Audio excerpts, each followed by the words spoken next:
বাপ, কেন তুমি আমাকে এই বৃদ্ধ অবস্থায় তুমি ছেড়ে চলে গেলে রে?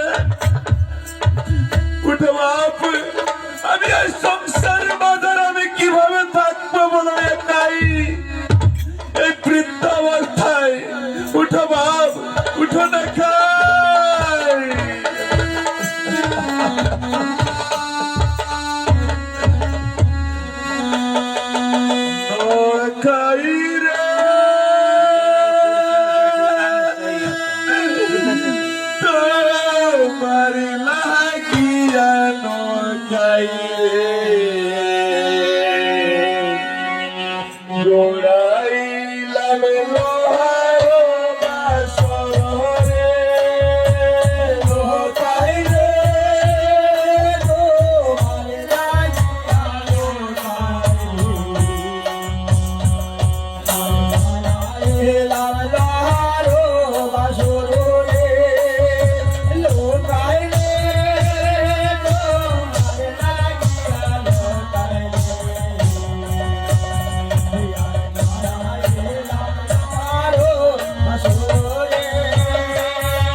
কেন বাবা বলে তুমি ডাকছো না? পুত্র আমারই ছয়টি ছিল,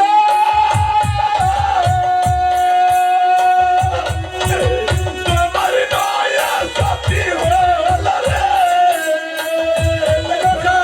পুত্র ছয়টি ছিল,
দেখো আমার পুত্র উঠছে পুত্র উঠছে না। এই বৃদ্ধ অবস্থায় আমরা কিভাবে থাকবো বলো, কিভাবে থাকবো? আমার সাতটি পুত্র সে বেটি না কিনে খেয়ে ফেলেছে, আর আমরা কিভাবে থাকবো না? আমরাও গরল খাইয়া এইখানে আমরা প্রাণ ত্যাগ করবো, যেন তাই এইখানে আমরা প্রাণ ত্যাগ করবো। আজকে কি আমার আনন্দময় দিন, আজকে আমার এই আনন্দের সীমা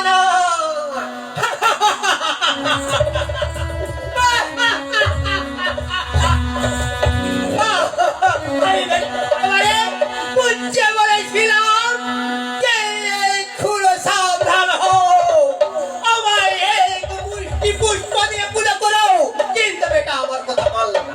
আর এখন বেটাকে কেমন লাগছে? কেমন লাগছে? শুনে শুনে ওরে তো মূর্খ শোনাবো। এখন এক মুষ্টি পুষ্প দিয়ে পুজো কর, আমার পুত্র জীবিত হবে। কোথায় রে দুষ্ট কালী? কোথায়? কেমনি কালে বেটি ব্যাগ ধরা খায়, আমার হট্ট তুমি জানি না। আমি ভালোভাবে যদি শক্তি না দিই, তাহলে আমার নাম প্রান্ত ধরার বাজার দুষ্ট কালে আমার তুমি ভালো মনে বুঝা দিব। কোথায় পালাচ্ছ কেন? আমার ভয়ে তুমি পালাচ্ছ কেন? এসো, তোমাকে এই হেমতাল নয়, তোমাকে ভালো মতো পূজা দিব। কোথায় গেলি? কোথায় কোথায় দুষ্ট কাহিনী? সেই বেটি কালি পালিয়ে গেছে আমার ভয়ে, আমার ভয়ে পালাচ্ছে। আর নিজকে বলে দেবী আমি। এসো, তোমাকে ভালো মতো যদি আমি পূজা না দিই, তাহলে আমারও নাম চন্দ্রধর নাই। আমি কেন কাঁদবো? কেন কাঁদবো? আমি কাঁদবো না। এই আমার পুত্র নাই, এই সে বেটি দুষ্ট কানির পুত্র রয়েছে।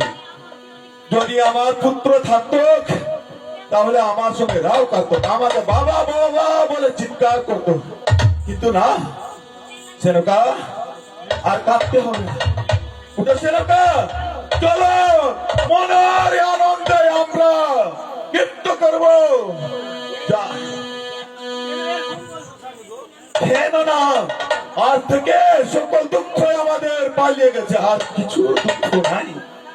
সেনকা, চলো আমরা নৃত্য করবো মনের আনন্দে।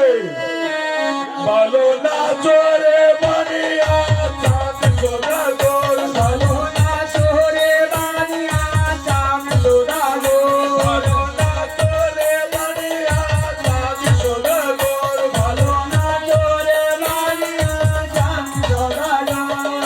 পুত্র মরল ভালো হইল, দুঃখ গেল দূরে, বুড়া বুড়ি বসে খাবো সম্পানি নগরে, ভালো না চোরে মানিয়া চাঁদ সোনা গোল।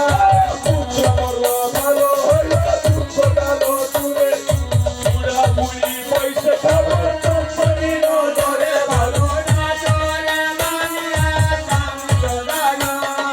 ইয়াদারে রোনা আমার কথারে তুষার, সোনা সোনা গোড়া গড়ি যায়, ভালো না চোরে মানিয়া চাঁদ সোনা গোল। ইয়াদারে রোনা আমার কথারে তুষার, সোনা সোনা গোড়া গড়ি যায়, ভালো না চোরে মানিয়া চাঁদ সোনা গোল। মরিব আমি যাবো চন্দন, তথাপি না দিব তাদের মাথায় পুষ্প জল, ভালো না চোরে মানিয়া চাঁদ সোনা গোল। মরিব আমি যাবো রসাতল, তথাপি না দিব তাদের মাথায় পুষ্প জল, ভালো না চোরে মানিয়া চাঁদ সোনা গোল। সেনকা, স্বামী, আমি একাই কত না আছি। কেন স্বামী গো, তুমি কেন আপনি আমি পাগল কি হয়েছো? করি? হ্যাঁ? সেই আমি পুত্র মরে এই আছে। চন্দ্রপতি সদাগরের আমি রাজ্যের মন্ত্রী। সেই এখন আমি যেই বাসন থেকে গন্ডগোল শুনতে পাই, সেই আমি যাই না কেন সেই বাসন দিকে। সেনাটা বলো স্বামী গো। আমি তো সন্তানি পরিবর্তে কত ভালো মতো আমি বাসর বানিয়েছি, যার মধ্যে বায়ু প্রবেশ বের থেকে করতে না পারে, যার মধ্যে সর্বদংশ হলো কিভাবে না সেনকা? হ্যাঁ স্বামী। এই বেটি দুষ্ট নাগিনী, এই বেটি দুষ্ট নাগিনী আমার পুত্রকে খেয়ে ফেলেছে। মহারাজ, চুপ করো! আর আমি জানো কিসের গন্ডগোল মহারাজ? দাঁড়িলাম বিপুলাগো, তুমি বড় শক্তি, তেল পাক না পুরলে খেলে নিতে পারতি। দাঁড়িয়া লাগিনি কন্যা করাই না বিয়া, লক্ষ্মীন্দরকে সংহারি না মন্ত্রণা করিয়া এখনো বসেছে বেটি অর্থমুখী হইয়া, বেদনা জানাই আমি মৃত্যুপতি লইয়া। তোমার লজ্জা লাগেনি নাগিনী? আমি বলি শুনো শ্বশুর ঠাকুর, বলি যে তোমারে বিনা অপরাধে গালি দেও কেন আমারে? আমার দোষে তো হইল প্রভুর মরণ, আগে তবে ছয় পুত্র তোমার মরিল কি কারণ? আমি কিছুই জানি না। এই বাছুরের মধ্যে বাইর যত প্রধান প্রবেশ করতে পারছে, এর মধ্যেই আমার পুত্র ধ্বংস হলো কিভাবে? বায়ু প্রবেশ করতে না পারে এই লোহার বাছুরের মধ্যে সর্বধ্বংস হলো কিভাবে? তুমি খেয়ে ফেলেছো। তোমার দোষে হয়েছে শ্বশুর ঠাকুর। আমার দোষে? বেটি তুমি খেয়ে ফেলেছো তুমি। বেশ, আর আমি কিছু জানি মন্ত্রী, হ্যাঁ মহারাজ। নিয়ে যাও, নিয়ে যাও এই দুষ্ট বেটাকে পুড়িয়ে ছাই করে দাও শ্মশানে নিয়ে গিয়ে।